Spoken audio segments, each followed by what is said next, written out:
the NFLPA had this extensive report that came out the other day where they gave grades, or they didn't really give the grades themselves. They surveyed the players within the union on these teams about what workplaces of these 32 teams are the most favorable to players, treat their players the right way, and what teams do not. And there are some not so shocking teams at the bottom of the list.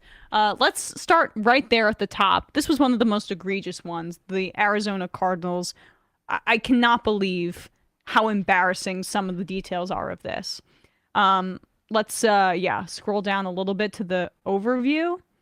Here it is. The Arizona Cardinals rank second to last in their overall score among the 32 NFL clubs.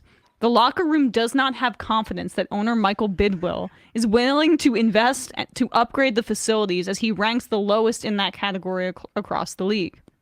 The responses that provide the bases for that characterization include the worst-ranked weight room, which some players feel is a safety hazard. And if you go further into the report, they talk about how the floorboards are coming up. But scroll back up. Can you just zoom in slightly? My eyes without my glasses are failing me. One more would be awesome. Yes. The worst ranked weight room, which some players feel is a safety hazard, an outdated training room and locker room, and a policy of, this is the kicker, deducting dinner from players' paychecks should players want to get food from the facility. There are very few teams that don't offer free dinner, and the Cardinals are one of them. Look at these grades here. Treatment of families, F, tied for last. Food service and nutrition, F minus, tied for last. Weight room, 32nd, that is last. Strength, all of these teams get good strength coaches. They get ranked because it seems like, I don't know, there's a lot of guys that tell them how to lift, and that's those jobs are probably fairly highly coveted in the fitness industry, and like they have good relationships with the players. But go down to the training room again, F minus, tied for last. Just the Cardinals are an embarrassment in this way. F minus, I didn't even know you could do that grade. It is one of 14 teams that doesn't offer a family room to its players, one of 11 teams that does not offer daycare. So if you're an NFL player on the Arizona Cardinals and you're trying to get better, you might feel a little bit less incentivized to stay at your club, working late, grinding over film, working out, because you realize that your meal is going to get deducted from your damn paycheck. These guys are billionaire owners. It's completely inexcusable. Let's go to the Washington Commanders too, because that's another horrific example. And I should say, I think the overall grade of the Giants, they were 8th or something, which made me happy. I think the Jets were a little lower on the list. Sorry, Bradley. But infamously, the Washington Commanders, the most horrifically run and cheap franchise in the NFL, although the Cardinals really do give them a run for their money in terms of this ranking system. The Washington Commanders are ranked 32nd last in our team guide. Besides the strength coaches, who received great feedback and grades as one of the best groups in the league, the rest of the club's operations and facilities were rated by player respondents at the bottom of every single category. The locker room does not have confidence that the club owner, Dan Snyder, is willing to invest to upgrade the facilities, as player responses ranked him 31st in this category. I guess Bidwell was the one that was 32nd. Players had significantly more concerns with each area of the facility than the player respondents on any other team. For example, they were the team most consistently identified as having an understaffed training room. Players also reported that they have some of the smallest hot and cold tubs for players' recovery, and only 35% of players feel like they have enough personal space in their locker room. Finally, there are complaints of a lack of warm water and issues with poor drainage in the showers. And then they're one of course, the teams that choose to cheap out on hotel rooms, having some of their players share hotel rooms, which again, these are billion dollar organizations. They don't play many away games a year. This is not the NBA where they're playing 41 away games. This is the NFL, and they're only playing 9 or 10 away games, or 9 or 8, I guess. So it's not that hard to pay for hotel rooms from one of these teams. So treatment of families, F, tied for last. D plus, food service and nutrition. C plus, weight room. It's a little bit better. F minus for training room, tied for last. Team travel, 32nd. I mean, again, the fish rots from the head down, and it's not shocking, I should say, that neither of these teams have been quite successful during their owner's tenure because this treatment of your players matters. It really does for their performance. Let's go to another egregious example if we could go back. If we go to the Raiders, we might have to scroll to find this under Las Vegas. I know that's hard to figure out at this point. Go to the coaches. Scroll down. Because some of their other grades aren't too bad. Not strength coaches, training staff. Maybe it's in that red here. I'm forgetting where I saw this, but they did a separate report card maybe, or I saw an article about it where they said that Josh McDaniels was horrible to work with. It might be. I'm not sure. Here we go. There it's in the overview. We found it. At this workplace, the lowest graded category was the coaching staff. Player respondents felt that head coach Josh McDaniels is less likely to listen to his players and keeps them for longer hours than other head coaches around the league. Longer hours are not correlated with winning, as 7 of the 8 top coaches rated as being most efficient with their players' time in 2020. The 2022 survey made the playoffs this year. So I just some stuff that has followed Josh McDaniels throughout his career. That he is a hard ass, and a hard ass to a point that makes zero sense. So I can't believe that the Raiders chose to really triple down on his leadership there. But maybe this kind of public shaming will get him to change his ways. I don't know. All right, let's go back though. Check out some of the rest of the ratings. We're highlighting the bad ones because it's interesting, but these are some of the grades here. Scroll up. F for the Jaguars facility. They had a rat problem recently. F for the Bengals facility, one of the cheapest ownership groups in the entire league. Or that's treatment of families, I should say. F for the Bengals. Let's do organize it by the treatment of families for worst part. Here we go. The worst teams in the league at the bottom: the Commanders, the Jaguars, the Bengals, the Cardinals, the Steelers. Interestingly, scroll down because it's more than there's F minuses, I believe. Or is that the end? Okay, never mind. Now, let's do some of the other categories here. I don't know about you guys, but I find this endlessly fascinating.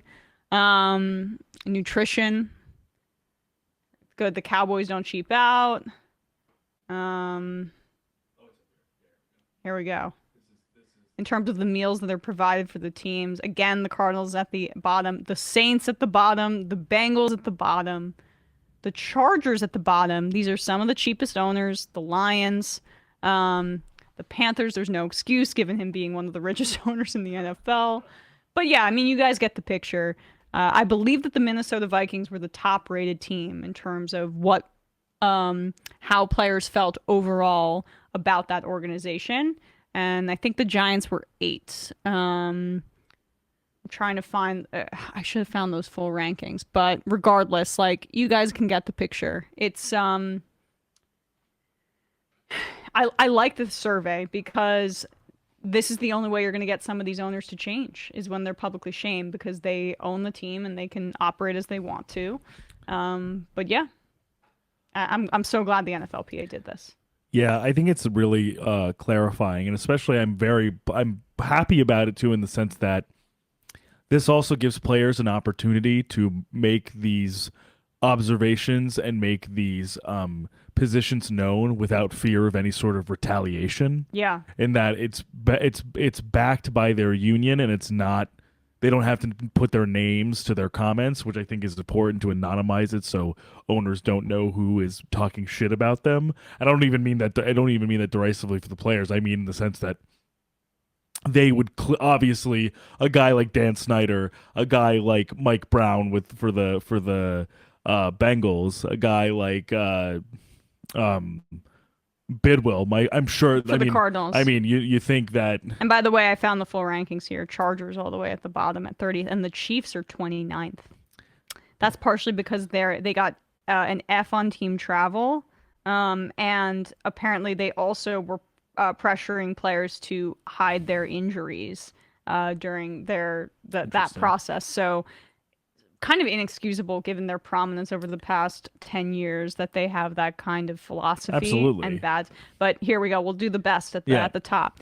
Vikings, then Dolphins. The Dolphins are consistently A plus, AAA, except for treatment of families, and part of that's like maybe they don't have a family room. Which, hey, I mean, I'm happy to see that with the Dolphins because you don't necessarily associate that with that organization. And I'm sure that's slightly more palatable if everything else is A plus material, A material. And maybe it was Mike McDaniel. He seems Right. like the kind of guy to treat his guys Right. right. Right. I agree. But the Vikings were the only team that had A's in the A range, A minus A's across the board.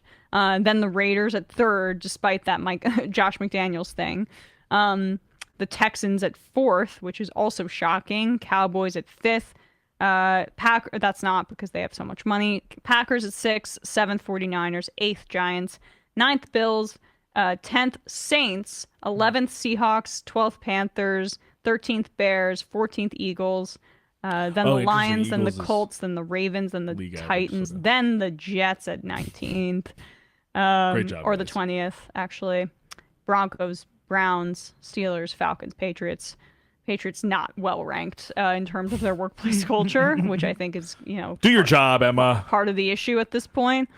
Then Rams, which you would not think, but I think it's mostly because their training facility is under construction. So I think they're still behind the ball. We saw it in Hard Knocks when, that must have been during COVID. Scratch that. So that's why they were outside.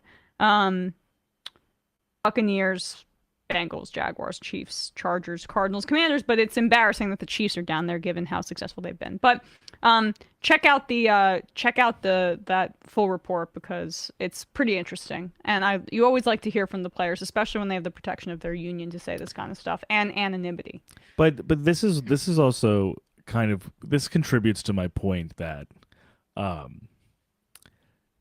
I always find that there is this idea of like certain material conditions of an NFL team simultaneously that can also like reflect their performance on the field. And obviously it's not 1-to-1 because the Chiefs are 29th, for example. But like I think there is a reason why specifically a few of these teams have similar grades across the board, that of like the Commanders, the Chargers, the Bengals, the Cardinals, like that are notoriously cheap ownership groups, traditionally pretty consistently dysfunctional, publicly dysfunctional teams, and like that this stuff will ultimately sometimes seep into the on-field product and also be reflected outward as well in the conditions of the facilities and the experience as a fan, as an audience member as well.